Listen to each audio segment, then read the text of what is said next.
Yep, we're live. Righty, here we are. Hi.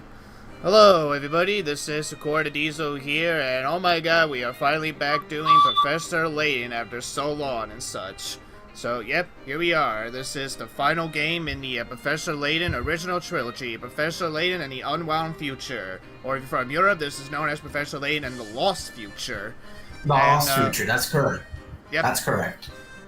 And as you heard, I still have my two good friends here with me. We have that Toy Barney guy. It's SpaceTrain 1984, man, but it's okay. Hey, guys. Yeah, that's right. All right. Yeah, that's right. I still gotta get used to it. So we got our first comment. Hey, James, how's it going? Over here, I have my good and best friend here, ESM. Eagle Scout Myers. Eagle Scout Myers. So, but yes. Anyway, so yes, this is the final Layton game in the original trilogy, considered to be one of the best games in the Layton games. I could definitely see why and such. This game definitely improves upon its story based on after the last game, Diabolical Box. It's got a lot of good twists, it's got a lot of good moments, good scenes, and especially a really sad ending and such. Which again, I can't wait to see both SpaceTrains and ESM's reaction when we get to those endings and such. I can't wait to see their reactions during the story too, because like I said, the story is definitely a lot more better, and you guys are definitely in for a treat.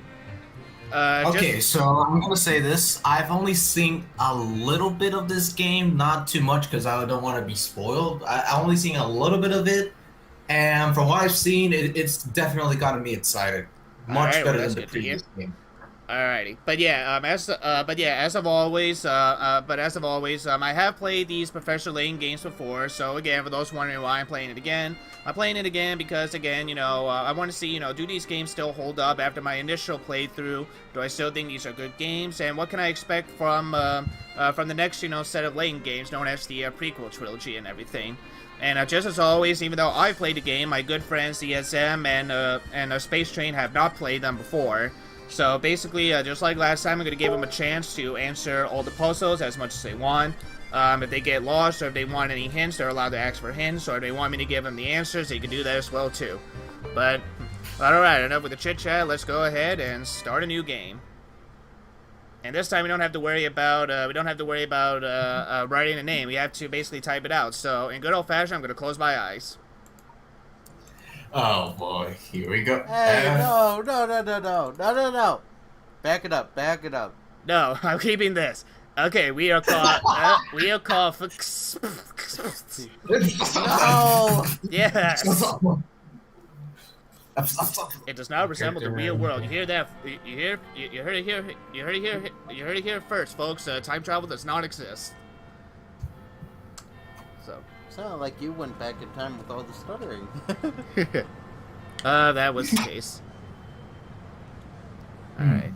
Alright, well, hopefully you guys can hear the games just fine. If not, I'll make sure to, if you guys can't hear him, if you guys can't hear him for some reason, then I'll make sure to at least, put up the volume and such. Alright. I honestly thought you were pulling my leg. I wouldn't dream of it. And yeah, just like last time, some of these voice acting scenes will, some of these, lines will be voice acted, like this line right here. Finds you well. Okay. As for me, I am in quite a predicament. You see, the London we know and love has been thrown into absolute chaos. To complicate matters, the calamity I speak of does not take place in your time. This may be difficult to believe, but I am writing to you from 10 years in the future. I know this is a lot to take in, but I'll explain it all soon. For now, I ask that you head to the clock shop on Midland Road in Baldwin. I look forward to seeing you again. Your student, Luke Triton. Alright, hold on, let me turn up the volume just a little bit. Yeah, we go to, I think 25 should do it. Strange as it sounds, Yeah, there we it go, it's a lot seems better. that the author of this letter is Yeah, I can hear it none other now. than your future self, Luke. From my future self? But how is that even possible? I don't know, but it does raise the question, if this letter is indeed authentic, how did it get here? By time-traveling postman? Just joking, of course. But on a more serious note, I think this mystery might be the oddest one we've ever encountered. Indeed. And even in the future, you seem to need my help in solving it. Yes, Luke. You're still such a dumbass in the future that you need the great Professor Layton to help you solve puzzles and such. This is why you're still nothing but a useless boy to me, Luke. Your constancy... Fuck you, Professor. ...comfort in these uncertain times, my boy. Well, thank you, I suppose. But back to the main question. How do we know the letter is real? There's something We called haven't much Google. to go on yet. But I can't help but think that this strange occurrence is connected to the terrible events of last week. What happened last week? Well, my good friend, as somehow I'm able to break the fourth wall, we'll explain to that pretty soon in a flashback. Oh, shut up. Alright, Strange letter. mysterious letter. Professor Layton has received a letter from the unlikeliest of places, the future. The Dun, dun, dun. future. The author claims. Shut up. That's fine. The author claims to be Luke, writing from 10 years in the future. Okay. But how is that possible? Oh, Squid. We'll have to wait and see. It all started about a week ago. Using a six-dimension alpha distributor, I was able Ooh, to find a fountain. concentrated stream of high particles through a temporal vortex, or commonly known as a wormhole. This stream of particles allowed me to divine the terminal points of the vortex. Armed with this information, the next step was to artificially distort the flow of time and generate a massive magnetic field via a Sula coil. Once the magnetic field is firmly established, one has the ability. James, this game we're playing is called Professor Layton and the Unwound Future. This is the third game in the Professor Layton series. Of space-time. After this crucial step, And hey, Luke is back. it is simply a matter of constructing Yep. an Oh yeah, by the way, I Show me. should also mention, just like last time, I'll be Layton. Hold on. Quite the spread we have here, Inspector. Yes, that's his voice. Though it does make me wonder what we did to deserve invitations to such a feast. It's obvious, Barton. I'm an influential man in the world of law enforcement. It's only natural I'd be invited to an important event such as this. I suppose that's possible. Possible, you say? Probable. Highly probable, sir. Yes. But anyway, just like last time, I'm gonna be Layton. I'm gonna be I Layton. am back to SpaceTrain voice will and be show Luke. me. Yeah. I am back to voice and show me. He'll be Luke. He might be Chumley. Unless he wants me to take over Chumley from now on, I'm fine with that too. And VSM still wants to be Barton. He can still be Barton if he wants to. Oh, this food is simply dreadful, Bill. Do So all this is still voice acted, right? No, there's still no quiet text. Yes, it's still voice acted. Once it's done, Okay. I'll basically let you know when the voice acting is done. Oh, yes, dear. I have to say, I feel a bit out of place here, Professor. That's quite understandable, Luke. I'm sure most people would feel the same way in the presence of the Prime Minister. Hey, look! I think I see Inspector Chelmy over there. So, Professor, what do you think about this whole event? Do you believe that someone has really built a working time machine? I'm not entirely sure. Still, if it proves to be true, can you imagine the stir it will cause in the scientific community? Well, I, for one, am very excited. Though you don't sound entirely convinced, Professor. Anything's possible, Luke. But I won't be convinced until I've seen the contraption work for myself. And I must confess, something about this entire presentation seems a bit off. Why do you say that? Ah, of course. That must be your famous intuition talking, huh? That's one way of putting it, but enough speculation. Look over there, Luke. That guard? What about him? He seems to be looking for a man who snuck into the event uninvited. Oh, so we have an intruder in our midst. Alright, before I click on the guard, I just want to say right here, this contraption over here kind of reminds me a little bit of something that Jumpstart would make. It's basically more the clock, but that clock almost kind of looks like that, what was it called? The Wheel of Invention, I believe, in Jumpstart 3rd grade. I wonder how many people are going to get that reference. Anyway, we got our very first puzzle. And, yes, it's not voice acted anymore, so we get to read. Oh, dear. This is not going to go over well. You look troubled, sir. Might we be of any assistance? Oh, yes, please. You see, I've just received a report of some untoward behavior. And here you go, very first puzzle. Party Crasher. There's an uninvited guest at the event, but the guard has received a few clues as to his whereabouts. His table is next to one with a red flower. His tablecloth is a different color than any next to it. Oh, and his table isn't decorated with a yellow flower. Next to means tables connected by dotted lines. So basically, yeah, you just gotta pick up the guard to where the table is and submit. You wanna try? Alright, Justin, go try first. What do you think? I'm reading. Okay, let's Justin. The red flower. Yeah, it's a red flower. His tablecloth. It's a different color than any tablecloth than any next to it. And it's not decorated with a yellow flower.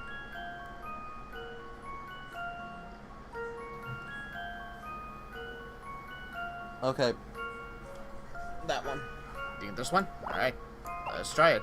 Which one is it? Alright, I think it's that one. I think it's that one. And yep, it is. Yep. And yeah, just like last time, if puzzle can Layton stop and Luke are Layton's smiling arrows. at the third panel, that means you got the puzzle right. But if they're frowning at the third panel, that means you got it wrong, and you will lose some pick-a-rats. But yeah, hello there. The correct sign got an upgrade.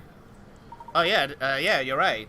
Yes, there are some things that did get upgraded in this one. Yes, the correct signs, as you can see on the stream too, the correct signs and the incorrect signs are actually upgraded. Not only that, but next time when we work on a puzzle, I'll let you listen to the theme, because they actually updated the puzzle theme as well too from the last 2 games. I have to take a listen to that. Alrighty. Splendid work, my boy. Yes, splendid work, my boy. Luke, that... actually, I'm going to save that joke for later, because I know what he's going to say. But yeah, pick-a-rats are points indicated by puzzle's difficulty. The more pick-a-rats is worth, the tougher the puzzle is. When you submit an incorrect answer for a puzzle, the number of pick-a-rats you earn from that puzzle decreases. So think carefully before answering, or just basically be like us and just brute force your way through it until you get it right. So basically, I need a little bit of a refresher because so the pick-a-rats are basically the lower they are, the harder it gets, or something else. No, pick-a-rats. If the lower they are, that's how easy the puzzle is. The higher they are, that's how hard the puzzle will be. And if you lose them, it's still the same difficulty, or it the is still puzzle? it is still same difficulty either way. Yeah. Okay. Yeah. Okay. So, yeah. It's just basically like depending on how many times you lose and. That's basically, you know, they'll give you, like, you know, the minimum amount of pick-a-rats you can earn, like, you know, depending on how many times you get it incorrect. Alright. Got it. And once you beat the game and save, you can also go to the bonus section, which, again, we probably won't do here. We probably won't do in this stream, but, again, if ESM or SpaceTrain are still, you know, interested in trying the bonus sections, maybe we will at some point, but for now, we're just going to focus on the story itself. Alright. Phew! Thanks so much for your help. That fellow's mooching days are over. Did you see that, Professor? I just aided the apprehension of a suspect. Luke, that man was just an innocent bystander that just wanted to get a free meal and such, and you had to ruin his free meal just by being a little tattletale on him and get him kicked out of his free meal. You're still going to the doghouse tonight, boy. No thank you, Professor. I'd rather, you know what, fuck it. Right, he runs away. Oh, you can't get away from me, Luke. I got a leash on you now this time. Oh, I will. I will. If you dare put that, I'm gonna fuck you over, Professor. So, Professor, are we just gonna stand here all day, or are we gonna move on with the story? Oh, sorry. No, it's fine. It's just that I thought he had one line, and you were the next one. Oh, no. All right. Oh, look! The presentation is about to begin. Let's get back to our seats. And what if I don't want to? Ladies and gentlemen, thank you for taking part in an event that will undoubtedly go down in scientific history. And here to demonstrate mankind's first time machine is its creator, Dr. Alan Stangan. Thank you, my esteemed colleagues. After years of research in the field of time travel, I'm pleased to share the fruits of my labor. In just a few short moments, I will be moving on to our scheduled demonstration. But first, I'm delighted to announce that Prime Minister Bill Hawks is in attendance today.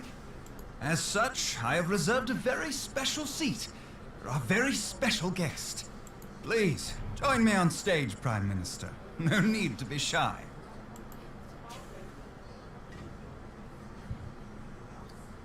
Is this thing real? What do you mean? By the way, just like that animation of him just walking, it's just like someone at work, like showing the boss, just like, hey boss, look what I can do with this, look what I can do with just like, Google, with Google Docs, with Google Slides. I found a way how to move a picture, and the boss is just like, you know what? I'm promoting you to do animations now. I mean, is this contraption? That's exactly what I did to the intro for Snow White. Spoiler alert. Spoiler alert. Well, actually, by the time I upload these streams onto my gaming channel and such, our review on Snow White is already going to be up on our Review Bros anyway. Yeah, true. Why don't you have a seat? See for yourself. Before we start, would you honor us with a few words, Prime Minister? You know that guy looks like the guy from Up. Oh, the guy with the mustache. The guy who just passed away? He looks like Up from, like the one from Up, how's it called? Carl Frignon, whatever his name was, from Up. Yeah, we do know who you're talking about, yeah. Today he actually does look like a younger version of that guy from Up. Our great nation, Yeah, you're right, actually. but for the entire human race. Since the beginning of time, we humans have strived to transcend our natural limits. We have conquered the skies and the seas, and we have even traveled to outer space. But the one frontier that has always eluded us is time. Indeed, traveling through time is a dream many thought was out of reach for humanity. Until now. Ladies and gentlemen, I hope you will join me in ushering in a new era for mankind. I will quickly go to shade with their moments. Shut up, Toy Bonnie. Thank you for those words, Prime Minister. And now for the moment you've all been waiting for. Please take it away, Dr. Stangan. I have just one more request before we start. I'd very much appreciate the Prime Minister's assistance in this demonstration. What do you say, Mr. Hawks? What? I assure you, there's no cause for concern. I mean, it's not like, don't worry, this is definitely not a plot point to make you die. Any sort of trouble. Yeah, it's definitely no trouble at all. It's definitely no trouble at all. Please don't pay attention to the big shiny red death button I'm about to press soon. But I was under the impression that I would merely be observing the proceedings. Ah, well, do forgive my presumption. It was never my wish to make you uncomfortable. I realize it's been some time since you traded in the hard sciences for the softer variety. Please, feel free to return to your seat, Prime Minister. Wait. What I mean to say is, of course I can assist you. Bill, have you lost your mind? Ah, that's the courage we've come to expect from our fearless leader. You have my thanks. And now, yeah, I do agree, James. Like, you know, these are some really good voice actors you got here. And like I said, a fun fact: some of these characters are actually voiced by one person. Like I do know that both Layton and Inspector Chumley share the same voice actor. Would you mind just stepping inside? Christopher Robin Lee, I think that was his name. I believe that is correct. Yes, that is his name. I think Christopher is also the same one that did Dr. Stungun, actually. I'll have to take a look just to make sure, and if it is, then I'll make sure to mention it on the next stream.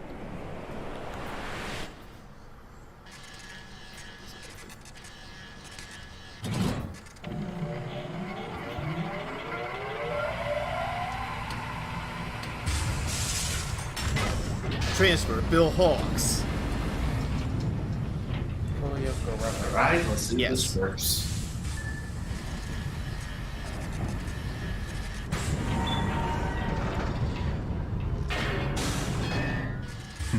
Scanner. Nice.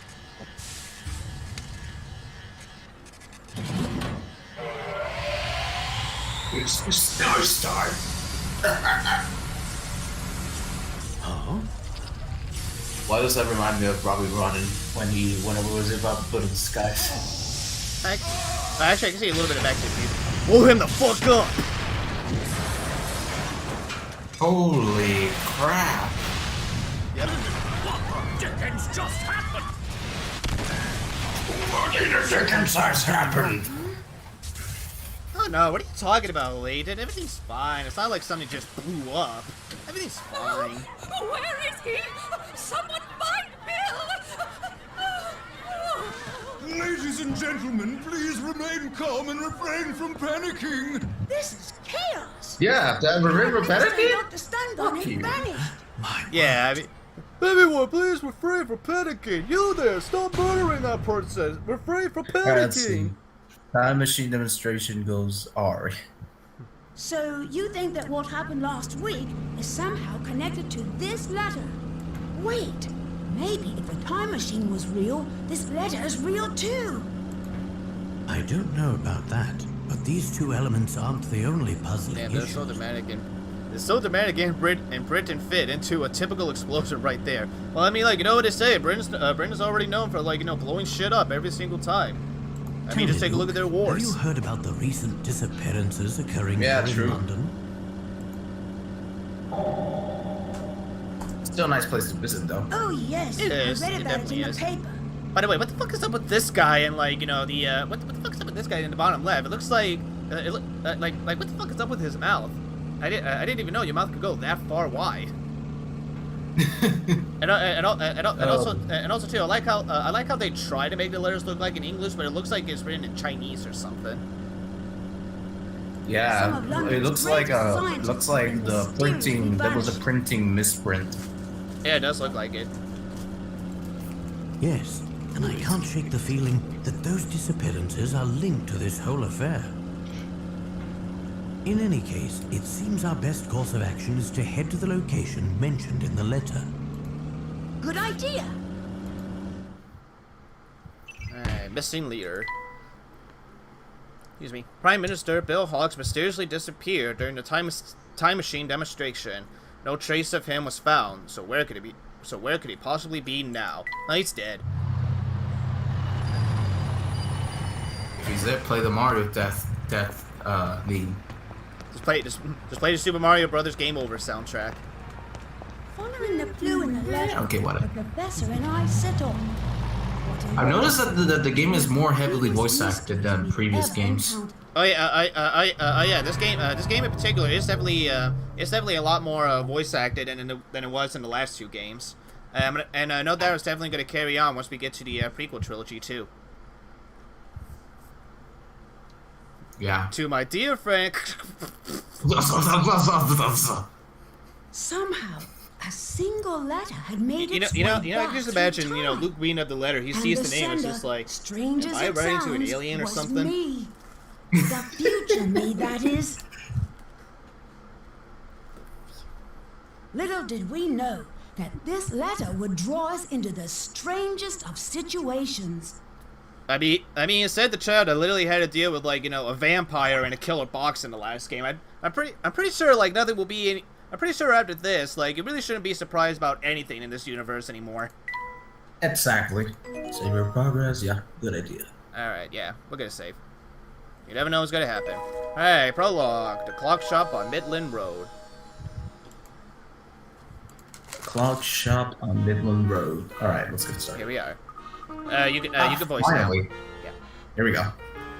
Well, here we are. The clock shop the letter mentioned should... the clock shop the letter mentioned... fuck. The clock shop the letter mentioned should be around here somewhere. But where exactly? This seems an ideal time to consult the map that accompanied the letter. Here, Luke. See if you can't find a shop's location by yourself. I'll give you a treat after this, I promise. Say no more, Professor. I'll fucking do it. Alright, a clock shop. Alright, so let me take a look at this one. Alright, since Justin did the last one, we might as well start this one. Alrighty. Alright, so below is the map to the clock shop that accompanied a letter from future Luke. Using the times on the sides of the map as clues, find the shop. Basically, yeah, it's just basically where it knows when you find it, draw a circle, and then, yeah, hit submit. So here we got the time. We got 12, 3, 12, 9, and 6. Okay. And your starting point is this little yellow arrow to on the bottom left. Okay. All right. Let me take a look. I might take a little bit to think about it. That's fine. And while you do that, this will also be a good time for you to listen to the new puzzle theme. Yeah, good idea. Let me put the volume up a little bit so I can hear it. Alrighty.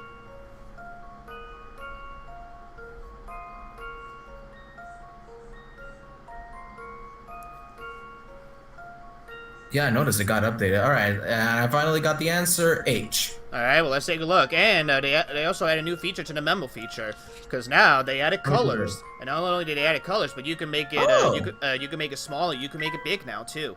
But yeah, all right, let's take a look. So yeah, so starting from the yellow arrow, 12. So basically, you go up, and then at 3 you take a right. At 12 you make a you go left, and then at 9 you go left, and at 6 you also go straight down. And yep, it is H.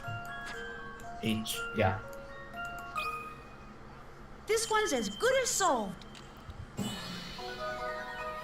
Oh, they have new lines now. They have new lines Layton's when you get the answer correct.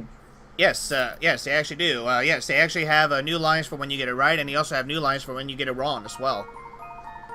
But yeah, good timing, H. And then Layton is just like, Luke, I know I made you into a dog and such, but wait, hey, what you doing with that leash? Hey, give me back that leash.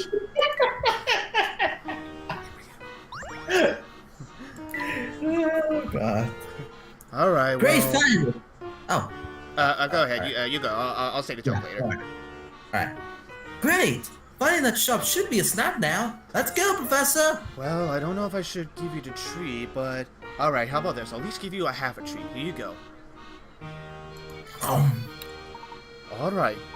But before we head off, let's review quickly on how to move. I still haven't sawed your legs off yet, have I? Can you assist me in this review, Luke? What are they? Alright. Actually, we all know how to move, so I'm just gonna give it a nutshell version. Shoe, tap the shoe. Arrows, tap the arrows, and then you'll move. There, as simple as that. You know, I never understand why they added that feature. Was that a feature in the first game? It was a feature in the first game as well. It was also a feature in the last game as well. It's just basically a new way for you to move from place to place. Basically, almost like a point-and-click adventure game.